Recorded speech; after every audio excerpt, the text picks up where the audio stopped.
What are some of the benefits of believing in life after death? And by the way, FYI, the majority of religions don't believe in life after death. It's actually something that is, in terms of religions, on the rare side. All of the Far Eastern religions, Hinduism and Buddhism and whatnot, they don't believe in, Qiyamah and life after death. Obviously, no paganist religion believes in life after death.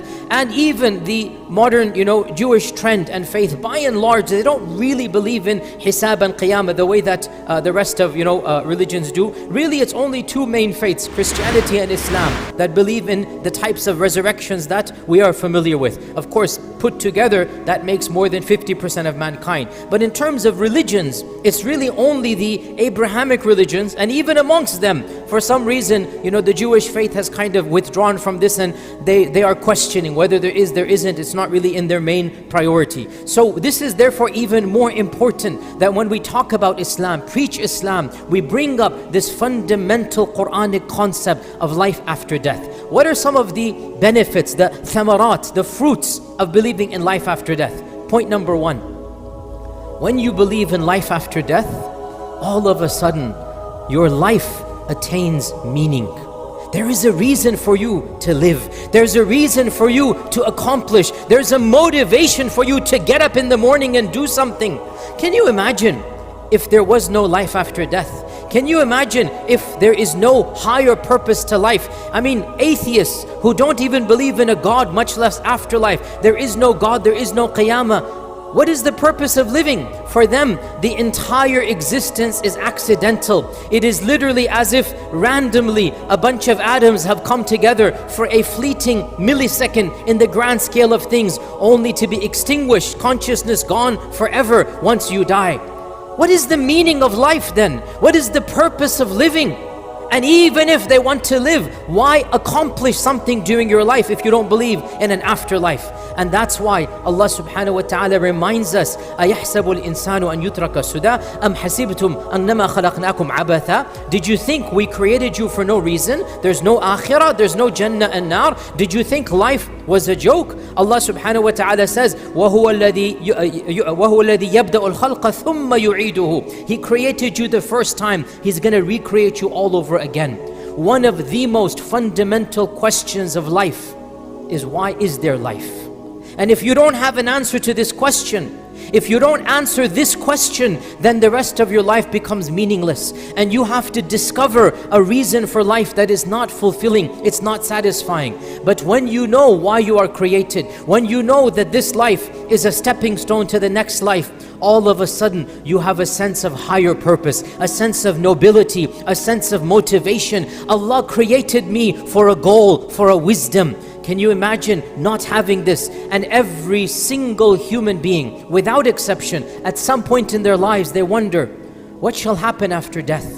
What is going to happen to me when I'm no longer here? Everybody wonders about this question. It is only us who know with certainty what is going to happen after death. Nobody else can tell us this, because nobody has come back from the dead to tell us. Only Allah can tell us, and Allah Azza wa Jal has told us. And that's why when you don't know the akhirah, your life becomes difficult, your life becomes troubled. And this is what Allah references in the Quran, even with regards to the Prophet sallallahu alaihi wasallam. وَوَجَدَكَ ضَالًّا فَهَدَى. We found you not knowing everything. You weren't upon guidance, and we guided you. Allah says in the Quran, مَا كُنْتَ تَدْرِي مَا الْكِتَابُ وَلَا الْإِيمَانُ. You didn't know what was belief until Allah revealed the Quran.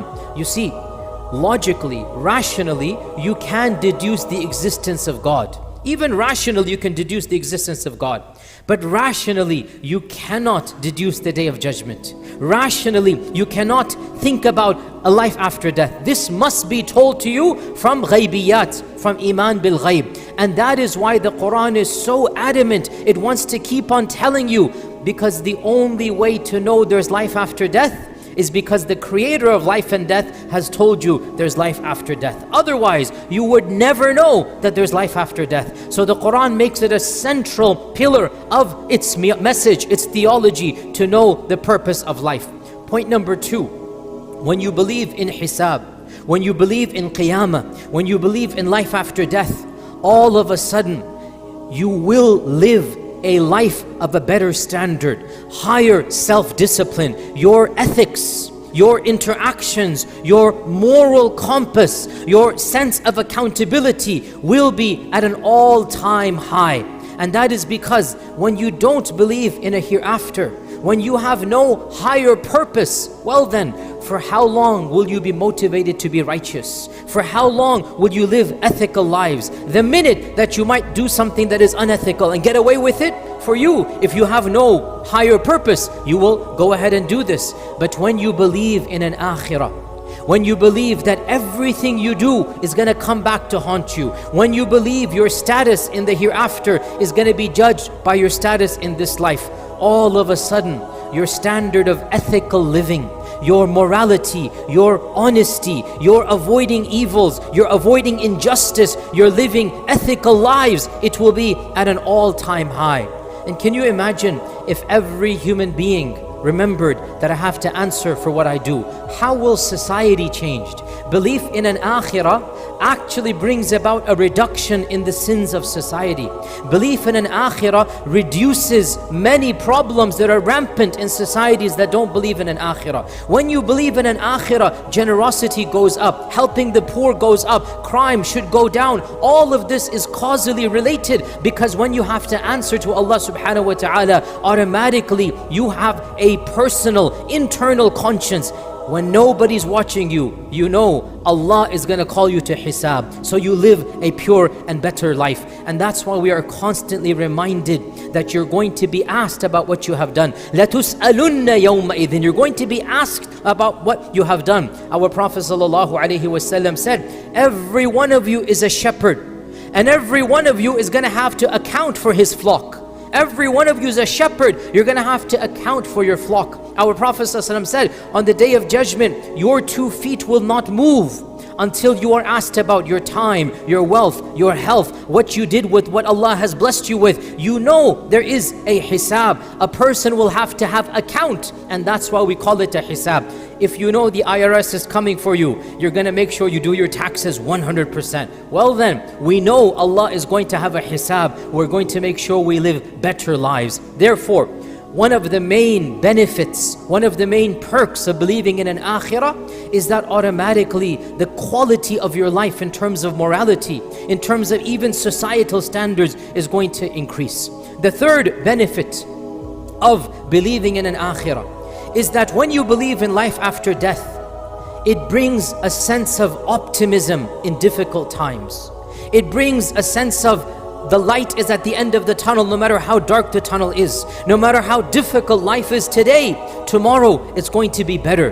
Because this world, we all know, it is a world of pain, a world of suffering, a world of anxiety, a world of stress, a world of one loss after another, one tragedy after another. You lose a loved one, and when there's no life in the hereafter, when there's no akhirah, how do you overcome the loss of a loved one whom you really loved? Well then, when you believe in an akhirah, the pain doesn't go away. It's not as if you no longer feel any pain, but you get a sense of consolation that, you know what, this loss is temporary. Whoever I've lost, inshallah, in the akhirah, I'll be with them forever. Whatever tragedy I've suffered, whatever pain, whatever cancer, whatever sickness, whatever, financial loss, inshallah, in the next life, there's going to be something better for me. Now, when you take away life in the hereafter, when you no longer believe in an akhirah, and this dunya becomes your only dunya, well then, when you don't get what you want,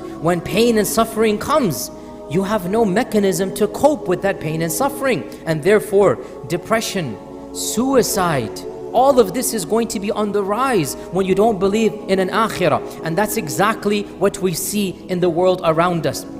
And this isn't just theology. It's not just something that I'm saying as a theologian. This is something that is tangible. It is measurable. In fact, there's an article, a landmark article that was published in the Journal of Nervous and Mental Diseases under the title, this is the title of the journal article, Belief in Life After Death and Its Relationship with Mental Health.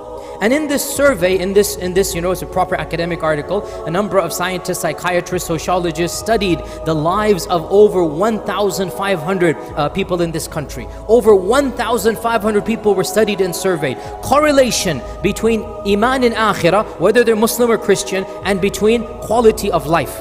And this article concludes, it says, and I quote, that they're going to measure 6 key aspects: anxiety, depression, obsession, compulsion, paranoia, phobia, somatization. These 6 things they're going to measure and correlate with Iman in Akhirah. And they concluded, the results confirmed, I'm quoting from the article, that belief in life after death was significantly associated with lower symptom levels on all 6 psychiatric symptom clusters, end quote.